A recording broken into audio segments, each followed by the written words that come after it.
यो भिडियोमा हामी इटरेसन र रिकर्सनको बारेमा हेर्छौं। त्यो दुईटै भनेको लगभग उस्तै कुराहरू हो है। हामीलाई पहिला चाहिँ इटरेसन हेरौं। इटरेसन भन्न खोजेको चाहिँ लुप्सहरू हो के, जहाँ लुप्सहरू हुन्छ, जहाँ रेपिटेसन हुन्छ त्यसैलाई हामीले इटरेसन भन्छौं।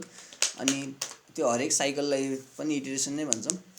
अब सपोज मैले चाहिँ यहाँ फ्याक्टोरियल हेरिरहेको छु है। फ्याक्टोरियल भन्न खोजेको बुझे हैन भने चाहिँ जस्तो यो एक्सक्लेमेसन साइन फ्याक्टोरियलको यो भनेको चाहिँ योलाई मल्टिप्लाई गर्दै जाने भन्ने मिनिङ आउँछ कि तबसम्म मल्टिप्लाई गर्दै जाने जबसम्म त्यो त्यसको पछाडिको नम्बर 1 आउँदैन भनेको। 4 को फ्याक्टोरियल भने 4 3 2 1 सबै मल्टिप्लाई गर्नु पर्यो। 3 को भने 3 2 1, 7 को भने 7 6 5 4 3 2 1 त्यस्तो कुरा छ।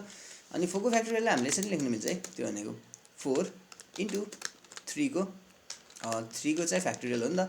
अनि यसरी पनि देखाउन मिल्छ। यो प्रोपर्टी हो जे होस्। अनि अर्को कुरा छ जस्तो 0 को फ्याक्टोरियलको कुरा गरे भने चाहिँ यो चाहिँ 1 भइदिन्छ। अनि 1 को फ्याक्टोरियलको कुरा गरे भने चाहिँ 1 को त 1 नै हुने भयो के हैन। अनि नेगेटिभ नम्बरको फ्याक्टोरियल छ भने चाहिँ त्यो भ्यालु अनडिफाइन्ड आउँछ है। तल 0 ले डिभाइड हुन्छ, इन्फिनिटी भने नि अनडिफाइन्ड भन्ने लगभग एउटै हो। इन्फिनिटी एप्रोच गर्ने हो, त्यही भएर ट्रु भ्यालु चाहिँ अनडिफाइन्ड है। त्यो कुरा छ। अब इटरेसनको एक्जाम्पल हेरौँ हामीले। इटरेसन भनेको लुप हो भने चाहिँ मैले लुप हामीले गरेको फर, व्हाइल, फर इच त्यस्तो खाले लुपहरू गरेको थियौँ। सबै इटरेसन हो। भनेपछि यहाँ एउटा फंक्सन बनाइरहेको छु मैले चाहिँ। अनि यसको रिजल्ट चाहिँ 1 भनेछु। यो डिफल्ट दिनलाई है। जस्तो दिएको नम्बर 0 अथवा 1 भइदियो भने त 1 आउँछ नि, हामीलाई थाहा छ नि त। अनि त्यही रिटर्न गर्नको लागि हो रिजल्ट। त्यतिखेर चाहिँ 1 आउँछ। अनि हैन 1 भन्दा सानो छ, के रे 0 भन्दा सानो छ भने चाहिँ अनडिफाइन्ड रिटर्न गरोस्, ठीक छ। हैन भने चाहिँ अब 0 हैन 1 पनि हैन अनि 1 भन्दा ठुलो छ भने चाहिँ एल्स ले क्याच गर्छ सबैले।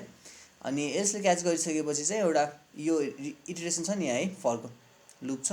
अनि यहाँ चाहिँ i इक्वल्स टु x यो भन्न खोजेको चाहिँ यो हाम्रो पछाडिको नम्बर थियो नि फ्याक्टोरियलमा चाहिँ। जस्तो n equals to n into अनि n - 1 को फ्याक्टोरियल n छुटे चाहिँ यहाँ n - 1 को फ्याक्टोरियल थियो। यो अगाडिको नम्बर भयो के रे, यो पछाडिकोलाई i मानेको कि। अनि यो पछाडिको i चाहिँ जहिले पनि यो भन्दा 1 कम हुन्छ नि त। अनि त्यही काम चाहिँ यहाँ गरिरहेछ कि हरेक इटरेसनको एन्डमा चाहिँ यो i को भ्यालु 1 ले घटाइदिन्छ कि। तबसम्म घटाउँछ जबसम्म 1 भन्दा यो के भन्छ तबसम्म 1 रिच हुँदैन। अनि त्यो गरे भने चाहिँ यहाँबाट आउँछ। यो हेर्दा नि हुन्छ आफैले। अनि मैले चाहिँ यहाँ कन्सोल लग गरिरहेको छु फ्याक्टोरियललाई 100 पास गरेर। यो फंक्सनमा चाहिँ मैले 100 पास गरिरहेको छु। 100 पास गरे भने चाहिँ यसले रिजल्ट रिटर्न गर्छ। यो रिजल्ट चाहिँ कन्सोल लग गरिदिन्छ। चल्छ कि नै भनेर हेरौँ। त्यो गर्नलाई कन्ट्रोल सेभ गर्ने अनि त्यसपछि Ctrl-Alt-N हो है मेरोमा चाहिँ एक्सटेन्सन चाहिँ। के भइरहेछ नल यो माथिकोलाई कमेन्ट आउट हानौँ अनि रन गरौँ। अनि आउटपुट हेरौँ। अनि यहाँ देखाइरहेछ 9.33 अनि e को पावर 157 यस्तो खतरा हाल्टमा आइरहेछ है। e भनेको त्यो जे होस् हामीलाई नोटेसनमा देखाइरहेछ। 10 को गरौँ न, 10 को आउँछ यतिकै बुझ्न सकिने गरेर। अनि यहाँ 10 को चाहिँ यति आउँदो रहेछ है, धेरै आउँदो रहेछ। अझै धेरै राखिदियो भने चाहिँ अनडिफाइन्ड भ्यालु आउँछ है। इन्फिनिटी आउँछ होला, इन्फिनिटी भन्छ है एकदम धेरै गऱ्यो भने। यो मैले कोडमा के गरे यो नबुझे नि खास फरक पर्दैन है। यो कतैबाट कपी पेस्ट गर्दा हुन्छ। अनि पछि अलि पछि एल्गोरिदमतिर हेर्न थालेपछि आफै गर्न जानिन्छ। यो चाहिएन। जस मैले भन्न खोजेको चाहिँ के हो भने नि यहाँ हाम्रो यस्तो फरहरू कतै देखियो भने चाहिँ त्यो इटरेसन हैछ भनेर बुझ्ने हो। अनि यो फ्याक्टोरियल भन्ने फंक्सन छ नि, यो फंक्सन भित्र कल भएन नि यस्तो कल भइदियो भने चाहिँ रिकर्सन भनिन्छ के हामीले। त्यसको एक्जाम्पल नि एउटा हेरौँ। मैले चाहिँ यो स्ट्याक ओभरफ्लोबाट कपी पेस्ट हानेको थिएँ त्यो फंक्सनको लागि देखाउनको लागि। भनेपछि मसँग एउटा फंक्सन छ फ्याक्टोरियल अफ x भनौँ हैन। अनि x को भ्यालु 0 भन्दा सानो छ भने चाहिँ यसले नयाँ एरर थ्रो गर्छ है। यसरी एरर मेसेज दिनु मिल्छ हामीले। The number got to be non negative to have defined value त्यो भयो। अनि त्यो हैन भने चाहिँ एल्स को रूपमा चाहिँ यो हुन्छ है रिटर्न। अनि त्यसपछि x इज लेस यो टर्नरी अपरेटर हो है भन्न खोजेको। यहाँ अगाडिको यो चाहिँ क्वेशन सोधे जस्तो हो। अनि यो चाहिँ एक्सप्रेसन हो कि x 1 भन्दा सानो छ कि नै भनेर सोधिरहेछ। यो भ्यालु ट्रु आइदियो भने चाहिँ यो रन हुन्छ, रिटर्न चाहिँ 1 गर्छ हैन, रिटर्न 1 गर्छ। हैन फल्स हो, यो अगाडिको एक्सप्रेसन फल्स हो भने चाहिँ पछाडिको कोड रन हुन्छ। भनेपछि पछाडिको यो सानो छ अथवा 1 सँग बराबर छ भने चाहिँ 1 हुन्छ हैन। तर 1 भन्दा 0 भन्दा सानो हुँदा त खास अनडिफाइन्ड आउनु पर्ने हो।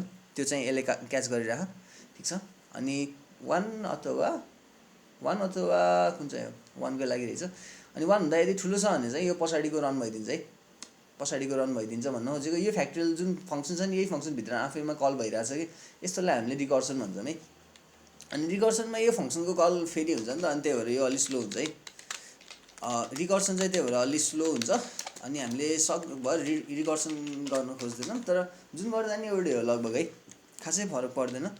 अनि रिकर्सनहरू धेरै जस्तो मेसिनहरूमा स्लो हुन्छ है। जस्तो भन न्युम्यान भन्ने आर्किटेक्चर छ कि एउटा, यसमा चाहिँ सबै मोडर्न डिभाइसेसहरू बेस्ड हुन्छ। अनि यो आर्किटेक्चरमा बेस्ड भएको सबै डिभाइसेसहरूमा चाहिँ रिकर्सन स्लो हुन्छ, इटरेसन फास्ट हुन्छ, कहिलेकाहीँ हेरी हुन्छ। यति कुरा हो। नबुझ्ने खासै केही छैन है। जे होस् हामीले इटरेसनमा चाहिँ कुनै एउटा कोडको ब्लकलाई फेरि रन गर्ने हुन्छ कि रिपिटेटिभ भ्याल्यु जस्तो, के अरे रिपिटेसन जस्तो हुँदो रहेछ कि कोड रन गरे गर्दो रहेछ। तर यतापट्टि अर्कोमा रिकर्सनमा चाहिँ हामीले कोड रिपिट गर्ने हो त्यसरी नै, तर यहाँ चाहिँ फङ्सनहरू रिपिटेडली इन्भोक भइरहेको हुन्छ कि, त्यति फरक हो।